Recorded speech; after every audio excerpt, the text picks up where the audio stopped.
Hi everyone, so today I'm going to be showing you guys how to properly temper chocolate. Now here I am showing you compound versus couverture. Now compound is a candy melt that is chocolate flavored, which consists of vegetable fats, whereas couverture chocolate consists of cocoa mass and cocoa butter. Now, this one in specific, I'm just showing you the brand that I use, Calabo for couverture chocolate. But this white chocolate does not consist of cocoa mass, though it does consist of cocoa butter, which still needs to be properly tempered. Now, let's get right into the video.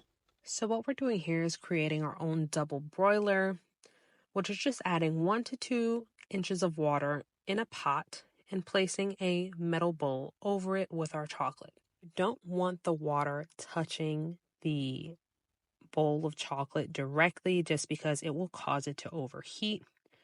So only go with the 1 to 2 inches. Just bring the water to a simmer. You don't want a full boil because again, that will just rise our temperature of the chocolate entirely too much and it is super easy to burn it like that.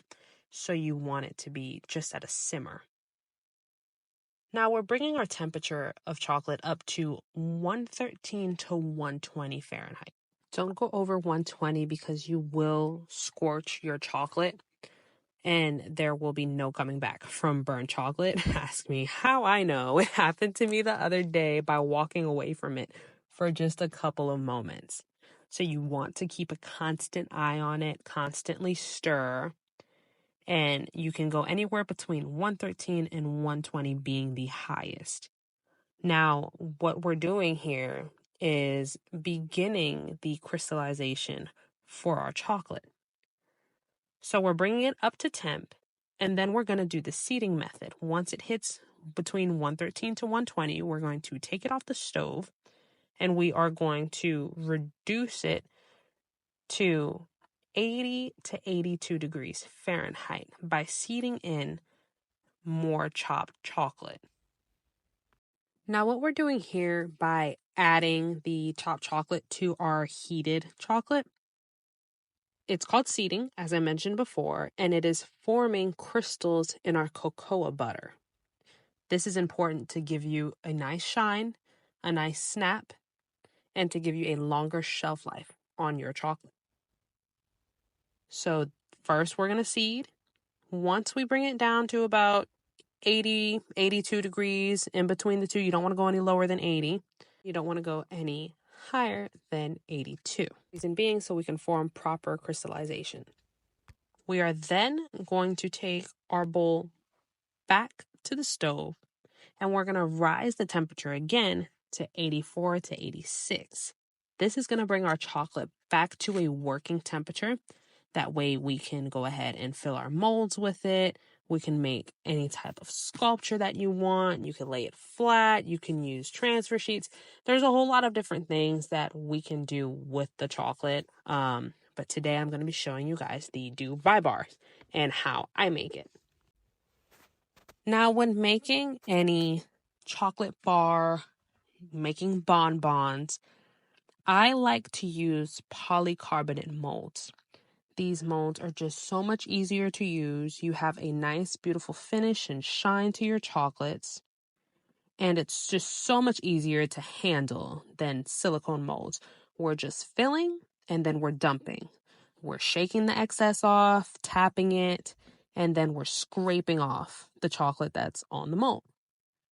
Now, what I do is I blast freeze it for about 2 to 3 minutes. Then I go in with my filling, and my filling is homemade. Typically I did have to go ahead and source out the other day because I did not have enough pistachios and enough time to make the rest of my filling. So I did go ahead and buy from someone locally here. And so I mixed it with my homemade, which you'll see here in the tub. I mixed it all. And it actually tasted really great. Very, very similar to the homemade one I use, mainly because this one had pure pistachio in it as well. So I just mixed the two.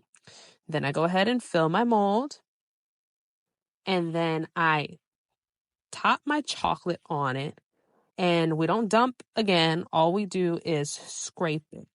scrape it to give it a nice flat back. Then we go ahead, set it back in the freezer for about 2 minutes or so. It's just so it hardens up very quickly. Actually, it doesn't even need to be that long in the freezer, simply because tempered chocolate sets very, very quickly. Now, it sets in the sense of, okay, it'll set quick, but it's not fully set. Tempered chocolate typically takes about 12 to 20 hours in between that to properly set, meaning when you hold it, it's not going to melt easily. It's going to have a beautiful snap. If you do it like right then and there, after filling your mold, it will come out, but it doesn't have that nice snap to it immediately after. Like I said, it takes a little while to set, and it won't melt in your hands, and you'll have a really pretty shine. Now, all we do, since we chilled it so it can set fairly quickly, that way we can take it out, we're just going to give it a little tap, both with your hands, and then turn it over, tap it a little bit, and it should come out very nicely and very easily if you tempered your chocolate correctly. Remember what I said, we only chilled it long enough for it to just come out of the mold. You don't want to hold it too long because it still isn't properly set. It will melt in your hands, especially if you have hot hands like I do. Like, you will see the fingerprints here on it already from how hot my hand is. You have to let it sit to the side and properly set for a couple of hours. I really hope you guys enjoyed this video. Please let me know in the comments if you found this informative, if you kind of hope that there was more. I will, of course, do my best to get another video out here and give you guys some really great videos and more content. So please let me know. Thank you, you guys.